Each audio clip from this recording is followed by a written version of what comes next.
Have you ever thought about the longest prison sentences in the world? 141,000 years. Yes, you heard that right. A sentence so long that no human could ever serve it in a lifetime. But how can a court impose such an enormous punishment for a crime? Here's where it gets even more interesting. Many people wonder if those who receive such long sentences actually serve their full time. Today, we will examine the 3 longest prison sentences in history and the horrific crimes these individuals were convicted of. You'll be both shocked and left questioning how a person can spend such an incredibly long time behind bars. As we dive into these cases, you'll not only witness how extreme these sentences are, but also the terrifying nature of the crimes that led to them. Are you ready? Then let's begin. Surprisingly, while almost half of the top 100 longest prison sentences belong to Americans, none of the top 3 cases come from the United States. Yes, it may sound strange, but it's true. And here's something even more shocking.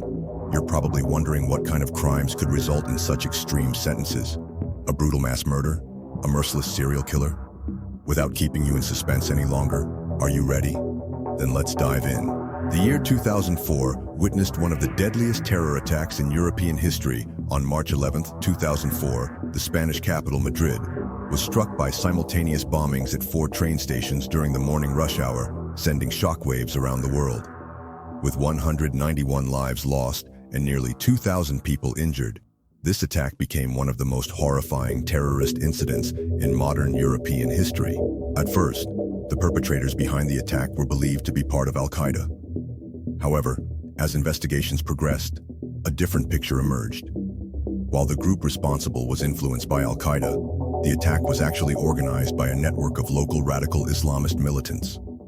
One of these individuals was Osman El-Gnawi, a Spanish citizen of Moroccan descent. El-Gnawi played a significant role in both the planning and execution of the attack, becoming a key figure in the horrifying event that forever changed the lives of Madrid's residents. Osman El-Gnawi was known as one of the key planners and executors of the Madrid bombings. The group behind the attack operated with remarkable precision, strategically placing explosives in different train cars to detonate during the morning rush hour. El-Gnawi was an integral part of this terrorist cell, playing a crucial role in obtaining, preparing, and positioning the explosives inside the trains. The attack was far more complex than a typical terrorist assault. El-Gnawi and the other attackers planted explosives on trains traveling between Madrid's city center and its suburbs, trains used daily by thousands of commuters. The explosions didn't just cause physical devastation, they also deeply shook the city's and the country's sense of security. El-Gnawi played a critical role in this operation, overseeing some of the most crucial phases of the attack. From placing the explosives to ensuring their precise timing, he was responsible for planning many of the key details. Investigations following the attack revealed that El-Gnawi, along with the other perpetrators, had personally traveled to the train stations to plant the explosives and played a key role in timing the detonations. These bombings became one of Spain's greatest challenges in its fight against terrorism, and El-Gnawi emerged as one of the main figures behind this horrific act. After the Madrid bombings, Spanish security forces acted swiftly. Those involved in planting and detonating the explosives were quickly identified through surveillance footage and witness testimonies. Osman El-Gnawi's name emerged as a key figure, the man responsible for obtaining the explosives, placing the bombs, and coordinating the attacks. Spanish security forces launched a large-scale investigation following the attack. Initial findings revealed that the attack was carried out by a local group with only indirect influence from Al-Qaeda. This group operated as a radical Islamist cell, fueled by extremist ideologies and viewing violence as a solution. El-Gnawi's close ties with the other perpetrators allowed him to play a key role in the execution of the attack. During the investigation, it was discovered that El-Gnawi had been actively involved in preparations for the attack alongside the other perpetrators. Among them were Arab-origin individuals with ties to radical groups in Spain. El-Gnawi received detailed training on obtaining and handling explosives, ensuring their proper use. In the days leading up to the attack, he worked closely with the other attackers to plant the explosives on the trains and coordinate the timing of the detonations. As the investigation progressed, it became clear that El-Gnawi and the group behind the attack harbored deep hatred toward the West and carried out the bombing as a response to Western policies toward Islam. This was not just an act of terrorism, it was also the manifestation of a radical ideology. El-Nyawi and his accomplices intended for the attack to send a powerful message to the West. Osman El-Nyawi was tried in Spain's highest courts for his role in the 2004 Madrid train bombings. The consequences of the attacks were devastating, and El-Nyawi was held responsible for the numerous deaths and injuries they caused. The Spanish judiciary charged him with terrorism, mass murder, and homicide, among other serious offenses. The court found El-Nyawi guilty and sentenced him to 40,000 years in prison, one of the longest sentences in Spain's history. This punishment was not only for his role in the Madrid bombings, but also served as a symbolic statement in the fight against terrorism. It sent a clear message that Europe needed to take a stronger stance against terrorist threats. Moreover, the sentence reinforced the idea that terrorists and radical groups would receive no leniency, emphasizing a zero-tolerance approach to such acts. According to the court's ruling, El-Nyawi's sentence for terrorism was not just an individual punishment, but also a significant lesson for all of Europe. This verdict served as a warning, both to El-Nyawi and other terrorist groups, making it clear that acts of terrorism would always be met with severe consequences. Osman El-Nyawi's 40,000-year prison sentence was not just a punishment for him, it also set an important precedent for future terrorism cases. At a time when Europe needed to adopt a tougher stance against terrorist groups, El-Nyawi's sentence demonstrated Spain's unwavering commitment to combating terrorism. The Madrid attacks were a turning point, not just for Spain, but for all of Europe. El-Nyawi's sentence served as a global reminder of the need for a zero-tolerance approach to terrorism. It also underscored the critical importance of international cooperation in the fight against terrorism. In 2016, Turkey was introduced to Çiftlik Bank, a system that would soon make headlines and cause a nationwide uproar. At first, most people saw it as just another business opportunity, but over time, this so-called opportunity turned into a massive fraud scheme, leaving millions of people deceived and financially devastated. As victims desperately struggled to recover their lost money, the mastermind Mehmet Aydin and several other key figures vanished without a trace. So, what exactly was Çiftlik Bank, and how did it turn into one of the biggest financial scams in Turkey's history? Çiftlik Bank was founded in 2015 by Mehmet Aydin. At first glance, it appeared to be related to agriculture and farm businesses, but it quickly gained attention with its enticing promises to investors.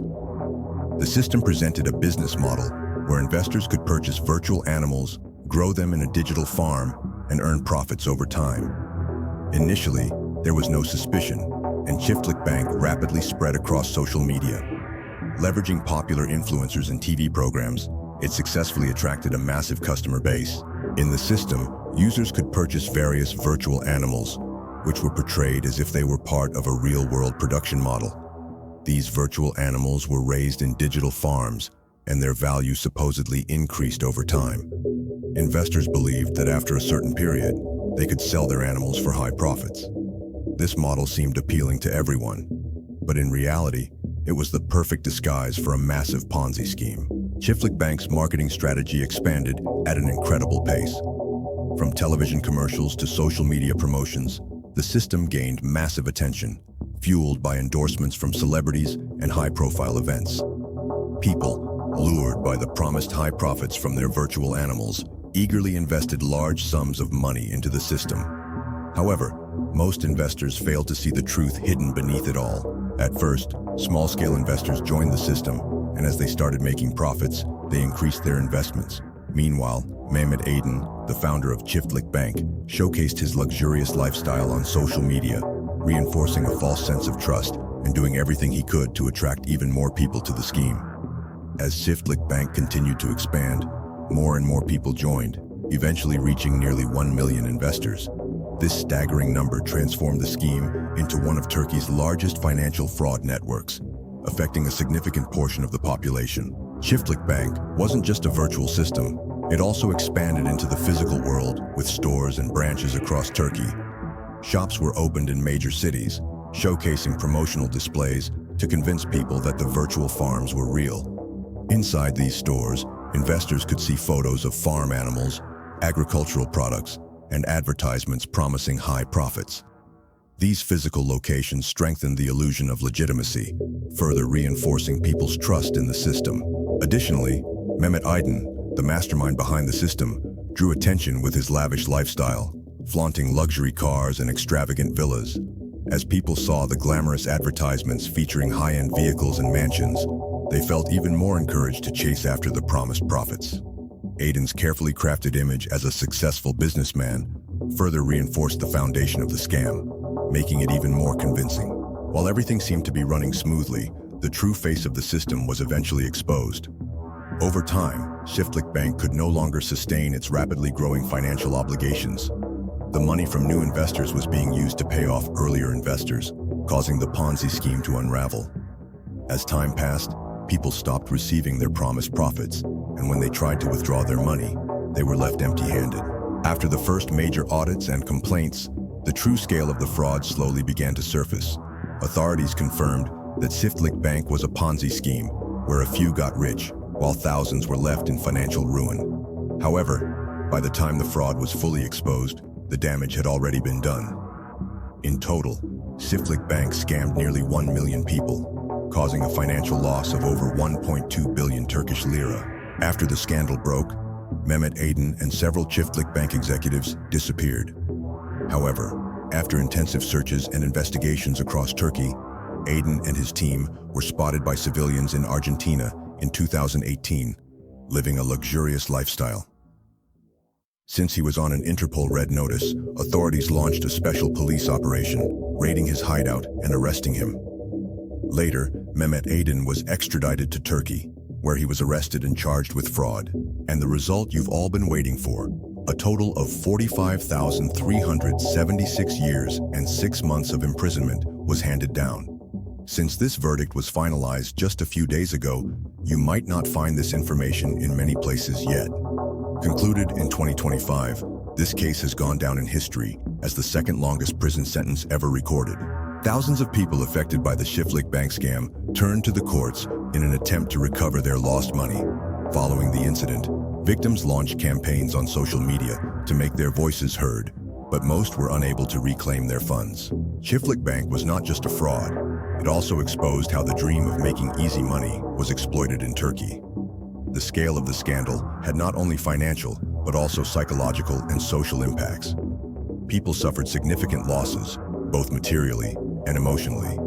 Shiftlik Bank became one of Turkey's biggest fraud scandals, serving as a lasting reminder and a lesson to prevent similar schemes from emerging in the future. What kind of crime would lead a person to receive one of the longest prison sentences in world history? Serial murder, a terrorist attack, or perhaps one of the greatest crimes ever committed? Most of you probably assume that such an astronomical sentence must be for a brutal and bloody crime, right? But what if I told you that this record-breaking sentence was given to a woman without her ever using a weapon, and that she built a massive fortune by deceiving thousands of people? Today we're diving into the unbelievable story of Chamoy Thipiaso. Who is Chamoy Thipiaso? Chamoy Thipiaso was a Thai woman who in the 1980s was widely regarded as a respectable and trustworthy investor. Even officers from the Royal Thai Air Force and high-ranking officials invested in her fund. She created a system that promised incredible returns to those who invested their money. At first, it seemed to work. Investors received their payments, and as word spread, more and more people joined the system. However, in reality, Chamoy was running nothing more than a classic Ponzi scheme. Let's briefly explain the Ponzi scheme for those who may not be familiar with it. In this type of fraud, money from new investors is used to pay returns to earlier investors. As more people join, it appears that profits are increasing, but in reality, the system is hollow and destined to collapse. And that's exactly what happened in Chamoy's scheme. The May Chamoy Fund, the investment scheme created by Chamoy, promised returns far above market rates. Investors believed they would multiply their money through high-interest payouts. Chamoy initially paid large sums to early investors, and their success stories spread by word of mouth.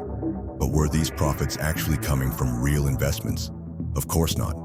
She kept the system running by using money from new investors to pay the earlier ones, effectively hiding the scam. The structure Chamoy built attracted a much larger network of participants compared to typical Ponzi schemes.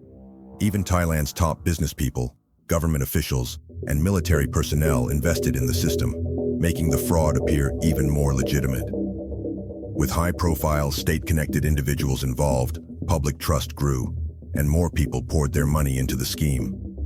In total, over 16,000 people became part of it, leading to an astounding sum of 8 billion Thai baht, approximately $300 million, being collected. While Chamoy continuously promised high returns to her investors, in reality, she was using the money to fund a lavish lifestyle.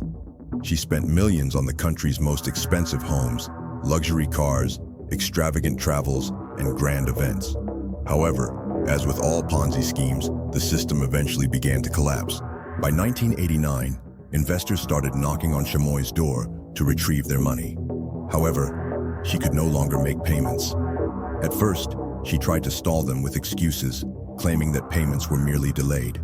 But soon, investors realized the system was collapsing. Banks and authorities began investigating the situation, and the fraud was quickly exposed. At that time, the Thai government was under immense pressure regarding financial fraud. This scandal, which left thousands of people victimized, became one of the country's largest fraud cases. Eventually, Chamoy and her associates were caught and brought to trial. According to Thai law at the time, those convicted of fraud could receive a maximum prison sentence of 20 years. However, Chamoy was even luckier because, despite receiving the longest prison sentence in the world, she was released in just 8 years. Chamoy's total sentence was a staggering 141,000 years. It is not exactly known what Chamoy did after being released from prison. However, there is no information suggesting that she committed another major fraud. She likely tried to live a quiet life, staying out of the public eye. This case proves how dangerous Ponzi schemes are and how they can ruin the lives of thousands of people. But what is truly shocking is that someone who committed such a massive crime served almost no time, despite receiving an astronomical sentence. Do you think this is justice? Are the penalties for such massive frauds deterrent enough? Share your thoughts in the comments. Also, if you want to hear more fascinating stories like this, don't forget to subscribe to the channel. See you in the next video.